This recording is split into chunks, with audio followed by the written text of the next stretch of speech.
Cokro tiba di balai kota tua tepat pukul 8. Namun, suasana di kantor itu sudah terasa seperti jam 12 malam. Keheningan yang menipu, di balik meja-meja kayu jati yang berdebu, menyembunyikan kelelahan sistemik yang tak pernah tertidur. Balai kota itu adalah sebuah mahakarya kolonial yang ironis. Tampak agung dari luar, namun di dalamnya dipenuhi tumpukan berkas yang menua lebih cepat dari manusia yang mengurusnya. Tugas harian Cokro, sebagai staf administrasi rendahan, adalah memproses permohonan dana renovasi Komedi Putar. Komedi Putar ini bukan mainan anak-anak, melainkan properti bersejarah yang terletak persis di alun-alun depan balai kota. Selama 3 tahun terakhir, Komedi Putar itu tidak pernah berputar. Ia hanya berdiri, diam, patung kuda-kuda kayu yang dicat ulang setiap tahun untuk keperluan dokumentasi dan laporan pertanggungjawaban. Komedi Putar yang beku itu menjadi simbol sempurna bagi kekuasaan lokal. Selalu tampak indah di foto, tetapi tidak pernah bergerak, hanya menawarkan janji, nostalgia palsu. Cokro harus mendapatkan tanda tangan 5 pejabat berbeda untuk mencairkan anggaran cat baru. Padahal, cat lama baru saja dipakai 6 bulan yang lalu. Ia tahu ini hanyalah lingkaran birokrasi yang berputar tanpa makna. Langkah pertamanya adalah menemui kepala bagian perencanaan, Bopak Suryo, yang terkenal hanya akan ditemui jika suasana hatinya sedang kosong dan hening.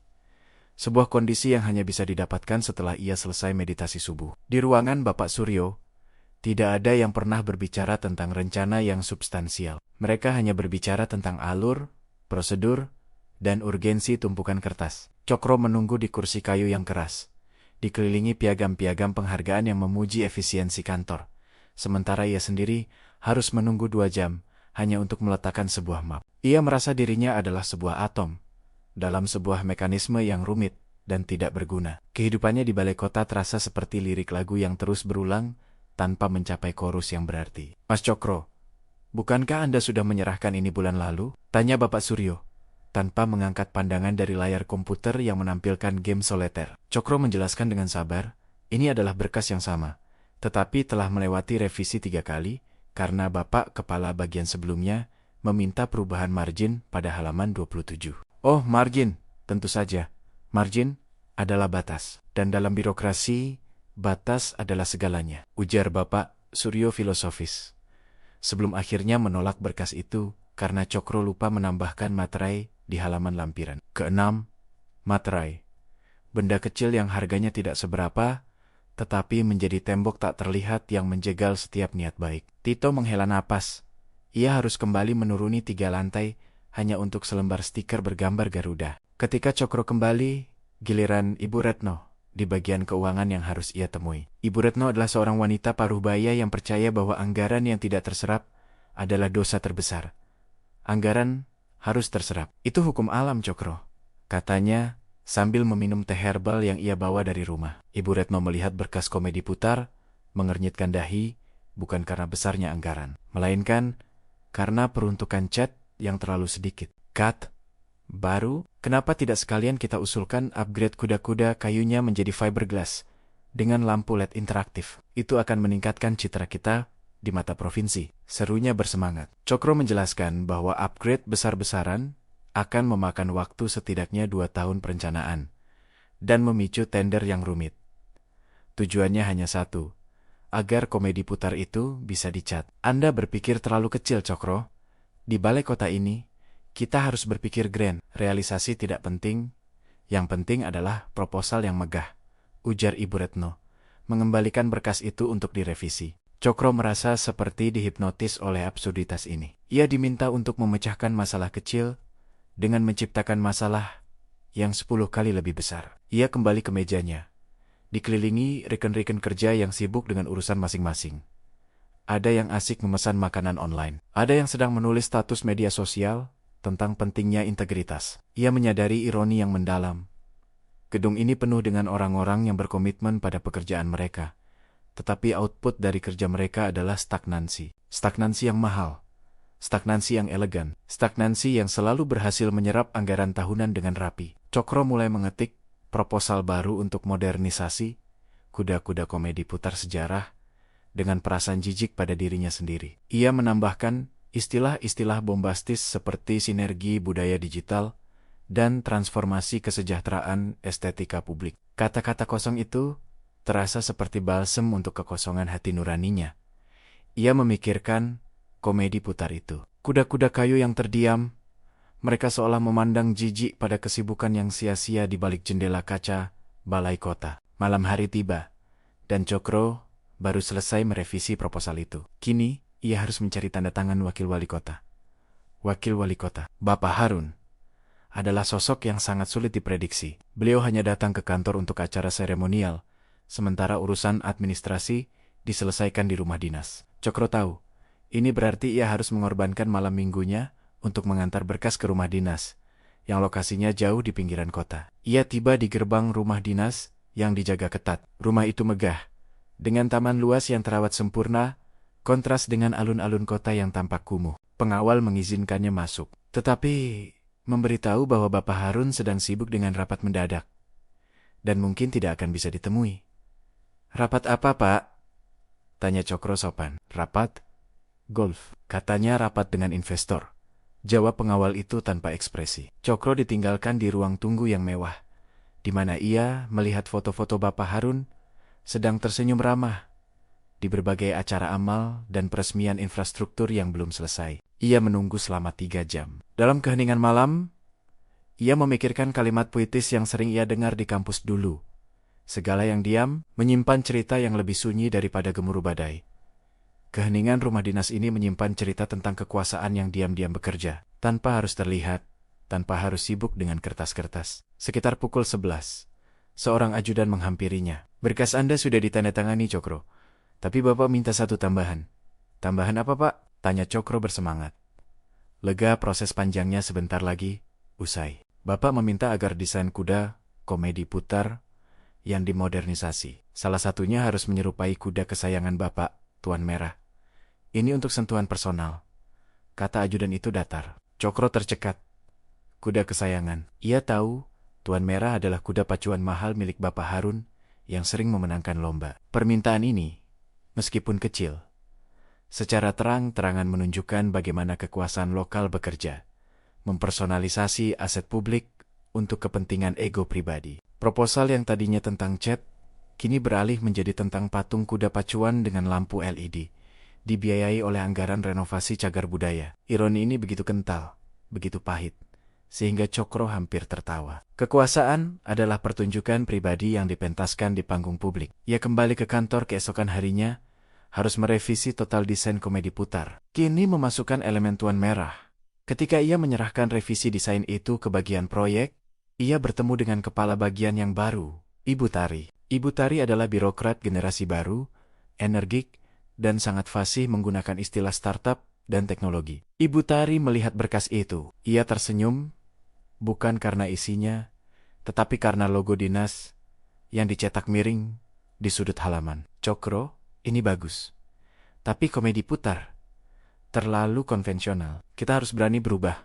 Sesuai slogan kita. Ubah itu menjadi augmented reality experience," saran Ibu Tari. "Kita tidak perlu kuda fisik. Kita biarkan kuda-kuda lama tetap di sana sebagai monumen. Lalu kita buat aplikasi yang memungkinkan pengunjung melihat kuda virtual berlarian di alun-alun. Jelasnya penuh gairah. Ini lebih murah, lebih cepat, dan yang paling penting, lebih banyak shareability di media sosial. Ini adalah konservasi digital." Cokro merasa kepalanya berdenyut. Dari chat ke kuda pacuan, kini menjadi aplikasi augmented reality. Lingkaran absurditas ini semakin cepat berputar. Ia tahu, ide Ibu Tari akan membatalkan semua tanda tangan yang sudah ia kumpulkan dengan susah payah selama seminggu terakhir. Benar saja, Ibu Tari memerintahkannya untuk memulai dari awal, mengajukan proposal baru dengan judul Digitalisasi Warisan Budaya Kota Tua, Proyek Ayar Komedi Putar. Cokro sempat berpikir untuk menyerah, mencari pekerjaan lain. Tapi ia tahu, birokrasi ini seperti komedi putar itu sendiri. Anda bisa turun, tapi musiknya akan terus bermain di kepala Anda. Ia mulai mengerjakan proposal AR itu. Ia harus belajar istilah-istilah baru metaverse, NFT, gamification. Ia menjadi pahlawan digital yang berjuang melawan kegagalan sistem fisik. 2 minggu berlalu. Cokro berhasil menyusun proposal baru yang canggih, penuh jargon teknologi, dan yang pasti memuaskan Ibu Tari. Proposal itu sukses. Ia melewati semua persetujuan dengan cepat, didukung oleh semangat digitalisasi yang sedang menjadi tren. Namun, di tengah euforia kemenangannya, masalah nyata muncul. Komedi putar yang sebenarnya mulai runtuh, bukan karena usia, melainkan karena kuda-kuda kayu yang telah dicat berulang kali, ternyata membusuk di bagian dalam. Tak mampu menahan lapisan cat baru yang berat. Malam itu, di tengah hujan lebat, salah satu kuda kayu kuda yang paling dekat dengan gerbang balai kota roboh, menimpa pagar, menciptakan lubang besar. Insiden ini langsung menjadi headline media lokal. Simbol kota runtuh. Anggaran renovasi menguap ke udara. Skandal ini memaksa Cokro, sang pembuat proposal AR, kini harus berhadapan dengan masalah fisik yang nyata dan mendesak. Ia dipanggil menghadap wali kota. Sebuah audisi yang sangat langka dan menakutkan, yang jarang terjadi di luar acara seremonial. Wali kota, Bapak Agung, adalah seorang pria tua yang hanya peduli pada warisannya dan citra kota. Wajahnya merah padam. Komedi putar itu adalah muka kita. Cokro, muka kita. Kenapa dia runtuh di saat kita sedang berbicara tentang metaverse? Teriak Bapak Agung, memukul meja marmernya. Cokro ingin menjelaskan, Tuan, dia runtuh karena selama 3 tahun kita hanya sibuk mengecat kulitnya tanpa pernah mengganti isinya yang busuk. Tetapi, ia hanya bisa menunduk. Maaf, Bapak, saya akan segera mengajukan permohonan dana darurat untuk perbaikan struktural. Dana darurat? Dana darurat harus mengikuti prosedur darurat. Dan prosedur darurat di sini, Cokro, adalah prosedur yang paling lambat, tukas Bapak Agung, menyandarkan tubuhnya dengan lemas. Cokro tahu, untuk perbaikan struktural yang serius, ia akan kembali ke lingkaran neraka birokrasi. 5 tanda tangan revisi margin persetujuan dewan, dan permintaan personal dari pejabat. Ini adalah satir sempurna yang hidup. Sistem yang diciptakan untuk menyelesaikan masalah, kini menjadi masalah yang tidak bisa diselesaikan. Ia meninggalkan kantor wali kota, berjalan melewati lorong-lorong sunyi balai kota. Di salah satu sudut, ia melihat seorang petugas kebersihan dengan tenang menyapu lantai yang bersih. Petugas kebersihan itu, Bapak Tono, adalah salah satu orang yang paling konsisten di gedung itu. Dia tidak peduli dengan proposal, citra, atau metaverse. Pekerjaannya nyata, kotor, dan berulang. Tapi ia selalu membersihkan, setiap hari, tanpa gagal. Ia adalah antitesis dari birokrasi. Kenapa selalu berputar, Pak Tono? Lingkaran ini tidak pernah putus, gumam Cokro pada petugas itu. Bapak Tono tersenyum tenang. Tatapannya menyiratkan kebijaksanaan seorang yang telah melihat segalanya. Putaran itu, Mas, bukan kesalahan. Itu adalah desainnya. Begitulah cara komedi putar mendapatkan penumpangnya. Penumpang harus dipaksa naik, terus berputar, dan merasa ada gerakan. Padahal, mereka tidak pernah benar-benar maju. Kekuasaan lokal bekerja dengan cara yang sama. Lanjut Bapak Tono. Kata Bapak Tono menampar Cokro. Ia bukan korban sistem. Ia adalah penumpang yang memilih terus naik, berharap putaran ini akan membawanya ke suatu tempat. Cokro kembali ke alun-alun. Ia melihat kuda yang roboh itu tergeletak tak berdaya di rerumputan yang baru dipotong. Ia menyadari satu-satunya cara untuk memecahkan lingkaran itu bukanlah dengan proposal yang lebih canggih, melainkan dengan tindakan yang paling mendasar. Cokro membuka bagasi mobilnya. Ia mengambil beberapa tali tambang, papan kayu bekas, dan paku yang selalu ia simpan untuk keperluan darurat. Ia memutuskan untuk memperbaiki kerusakan itu sendiri. Sebuah tindakan ilegal di mata birokrasi, karena ia tidak memiliki surat perintah kerja atau anggaran yang disetujui. Ini adalah perbaikan anti birokrasi. Cepat, kotor, dan dilakukan tanpa materai. Ia bekerja sendirian, di bawah cahaya lampu jalan yang remang-remang, mengangkat kuda kayu yang berat itu kembali ke tempatnya. Ia menambal bagian yang busuk dengan papan kayu, menguatkannya dengan tali tambang. Hasilnya jauh dari sempurna. Tapi kuda itu kini berdiri. Kuda itu tidak lagi indah. Ia tampak compang-camping. Sebuah monumen bagi perjuangan yang dilakukan di luar prosedur. Ketika ia selesai, keringat menetes di wajahnya, bercampur dengan debu dan cat. Ini adalah pekerjaan yang jauh lebih jujur daripada semua infografis atau virtual reality yang pernah ia buat. Esok paginya, Bapak Agung marah besar. Bukan karena kudanya roboh, melainkan karena kuda itu diperbaiki tanpa persetujuan dan tidak sesuai prosedur. Ini memalukan, Cokro. Kuda ini terlihat seperti tambalan. Bagaimana jika media melihatnya? Geram Bapak Agung. tapi kuda itu sudah berdiri. Bapak, tidak akan jatuh lagi sampai anggaran perbaikan yang benar cair, jawab Cokro tenang. Cokro disalahkan, tetapi ia merasa lega. Ia telah melakukan hal yang benar, dan ia telah memecahkan lingkaran putaran komedi putar itu, setidaknya untuk 1 malam. Kisah Cokro adalah cermin bagi kita semua, yang seringkali memilih terjebak dalam putaran kritik dan sistem yang sama, alih-alih mengambil tindakan nyata. Satir ini mengajak kita merenung, apakah kita, sebagai warga negara, hanya puas menjadi penumpang di komedi putar kekuasaan, terus berharap kuda kita akan bergerak, atau apakah kita berani turun, mencari paku dan palu, dan memperbaiki apa yang busuk dengan tangan kita sendiri, meskipun itu terlihat tidak prosedural. Politik, kekuasaan, dan birokrasi lokal akan selalu berputar. Tantangan kita adalah menemukan titik diam di tengah pusaran itu. Jangan biarkan tumpukan berkas dan janji virtual melumpuhkan kita. Perubahan sejati tidak butuh materai atau persetujuan mewah. Perubahan dimulai dari keberanian untuk mengotori tangan dan berbuat baik di luar prosedur yang absurd.